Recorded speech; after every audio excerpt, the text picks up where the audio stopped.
में स्वागत है। आज एक बड़ा ही क्रिटिकल जो न्यूज़ है वो सामने देखने को मिल रहा है, जिसमें पत्रकारों के दबाव के बाद एक जो राइटर हैं पीके आर्यन जी, उनकी जो स्थिति है फिलहाल काफ़ी दयनीय है और आईसीयू में वो चले गए हैं। सर क्या पूरा माजरा क्या है सर?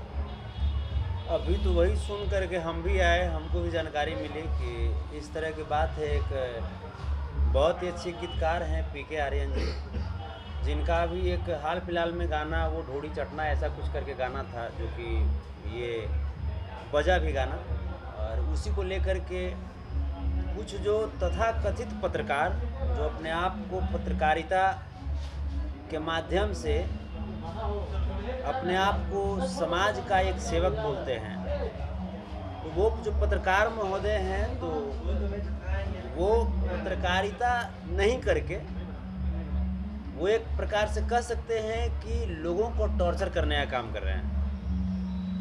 और उन्हीं लोगों को टॉर्चर करने का आज परिणाम है कि ये गमगीन माहौल, जो भी संशय का माहौल है, ऐसे ईश्वर श्री कृष्ण से हम कामना कर रहे हैं ऊपर वाले से कि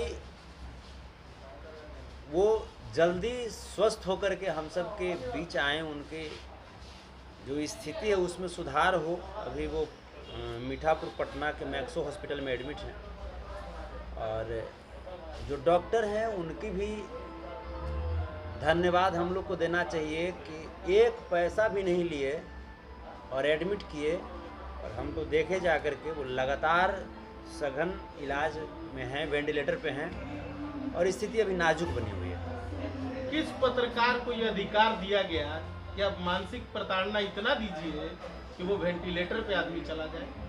हमको लगता है कि उसका जन्म ही मानसिक प्रताड़ना की वजह से हुआ होगा, तब ना वो किसी दूसरे को मानसिक प्रताड़ना दे रहा है। वो किसी दूसरे के माँ बहन के ऊपर उंगली कर रहा है, तो हमें लगता है कि उसकी भी जो जन्म हुई होगी ना, वो उसकी भी माँ बहन के साथ कोई उंगली किया होगा, तभी उसका भी जन्म हुआ होगा। ये जो पत्रकार है, इसको पत्रकार अपने आप को ये लोग बोल तो देता है, लेकिन ये पत्रकार नहीं है। पत्रकारिता जो धर्म है उसको अगर ये लोग पालन करता तो आज एक पत्रकार की गरिमा पे इतनी बड़ी आघात नहीं पहुंचती। भैया एक बात बताइए, चंदन चंचल ने या फिर राइटर ने तो एक बार लिखा कि ढोड़ी चटना, मतलब एक बार उन्होंने चाटा। पत्रकार जो है बार बार, ये कुछ लड़कियां भी पत्रकार हैं, वो बार बार उस तरीके का जो इस्तेमाल कर रहे हैं, तो उससे ज़्यादा तो चंदन चंचल और राइटर से ज़्यादा तो वो लोग ढोड़ी चाट रहे हैं। ये सवाल तो ढोड़ी यही आ रहा है ना। चाटे, हम तो कहते हैं ढोड़ी चाटे, सब लोग ढोड़ी चाटा है, सब लोग ढोड़ी चाटा है। एक कहावत है कि जहाँ न पहुँचे रवि वहाँ पहुँचता है कवि। ढोड़ी चाटने का मतलब वो समझ गया, अश्लीलता के परवरिश में पैदा ही हुआ वो, तो वो क्या समझेगा। तो आप लोग, पत्रकारिता की जो गरिमा है, आप लोग भी हैं, हम चाहे आप चौकस भारत वाले हो जाएं, नीजू जी हो जाएं, या भोजपुरी गॉसिप इनका है, उधर मनचाहा न्यूज अंकित जी हो जाएं, या मेहदी न्यूज मुन्ना जी हो जाएं, ये लोग भी हैं, ये लोग भी पत्रकार हैं ना। ये लोग उससे छोटा पत्रकार थोड़े हैं। लेकिन क्या है कि इन लोग का एक प्रोपगेंडा हो गया है। हमने छोटू तवाही को देखा, तवाही न्यूज भोजपुरी को, उन्होंने भी आज तक किसी को टॉर्चर नहीं किया। एक्सपोज मीडिया को देखा, ये लोग भेड़िया की तरह समूह बना के चलता है। ये लोग भेड़िया बन ही गया है। तो भेड़िया जब बन गए हो तो भेड़ियापन तुम्हारा ज़्यादा दिन तक नहीं चलने देंगे। चूँकि हम एक कलाकार हैं, उसकी भी रिस्पॉन्सिबिलिटी है हमारे पास। यदुवंशी सेना के राष्ट्रीय अध्यक्ष हैं, उसकी भी रिस्पॉन्सिबिलिटी हमारे पास है। तो हम किसी भी कीमत पे कलाकारों का शोषण नहीं होने देंगे। हम जब सामाजिक शोषण जहाँ पे होता है वहाँ पे पहुँच करके उस सामाजिक शोषण को हम रोकने का काम करते हैं, तो कलाकारों का शोषण हम कैसे होने दे सकते हैं। भैया कहाँ तक सही है कि एक पत्रकार होके लिख देते हैं कि गीतकार का रेलाई, इसका रेलाई, सिंगर का रेलाई, कहाँ तक सही है? उसके बचपन में रेलाई शब्द का बहुत यूज हुआ होगा, उसको सुनने में बहुत आया होगा, रेलाई रेलाई रेलाई। तो भाई बचपन से जो जिस तरह की चीज़ को सुनेगा, मैंने परवरिश उनकी भी गड़बड़। हाँ, उनकी माँ कहती होंगी रेलाई, उनकी बहन कहती होंगी रेलाई, उनकी फूआ, उनकी नानी, उनकी दादी, पूरी खानदान कहती होंगी रेलाई। हो सकता है उन लोगों का रेलाई होता होगा, ये भी सुनते सुनते रेलाई शब्द को अपने जुबान पर लेकर चलाया। तो ऐसे ऐसे पत्रकारों को जितना भी हम भर्त्सना करें वो कम है, और सिर्फ भर्त्सना करने से काम नहीं चलेगा, हम लीगल एक्शन लेने जा रहे हैं इस पर। मैंने कई पत्रकारों को भी फ़ोन किया कि तुम सौभाग्य तुम समझो, भगवान से तुम मनाओ, ऊपर वाले से तुम मनाओ कि ये जो गीतकार महोदय हैं इनकी ज़िंदगी को कोई क्षति नहीं पहुँचे, और अगर क्षति पहुँच गई तो फिर तुम्हारी ज़िंदगी काल कोठरी में बितवाएंगे, ये हमारा वादा है।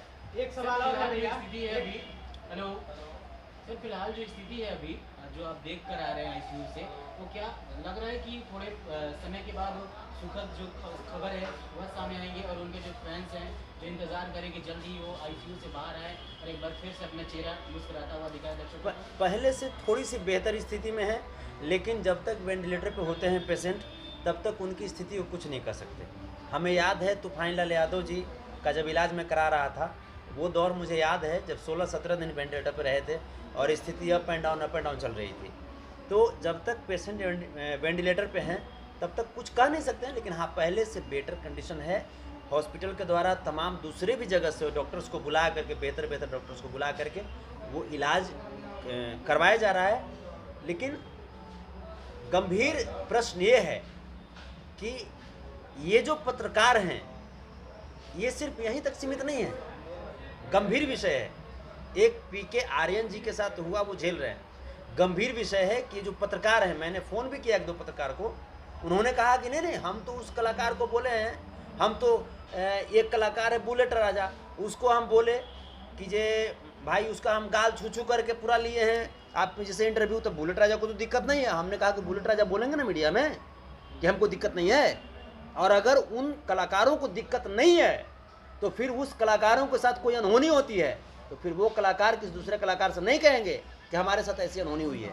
भैया अगर इन फ्यूचर जैसे उसका इंटरव्यू किया गया गाल वाल हाथ खींच के, अगर इन फ्यूचर अगर आपके साथ भी कोई पत्रकार ऐसा करता है, अगर आप मैया के इतना दूध पिया दिया, मार के गाड़िए देंगे हम कि कराओ का तो जो हमरा कर देगा। वो तो खुलेआम कह रहा है कि तो आवे ना, आवे तो केकर बाप ऐसा बेटा पैदा कर दिया है, पहुँचो तो हमारा वीर। नंबर भी स्क्रीन पर नंबर भी दे रहा है, नंबर दे रहा है कि मिलो हमसे पटना में। तब मिलो तो कहाँ वो मिलना चाहता है? हम यहाँ पे तो बस स्टैंड तो हम हैं, आवाज़ बता दें, आशीर्वाद घनश्याम अपार्टमेंट में आओ।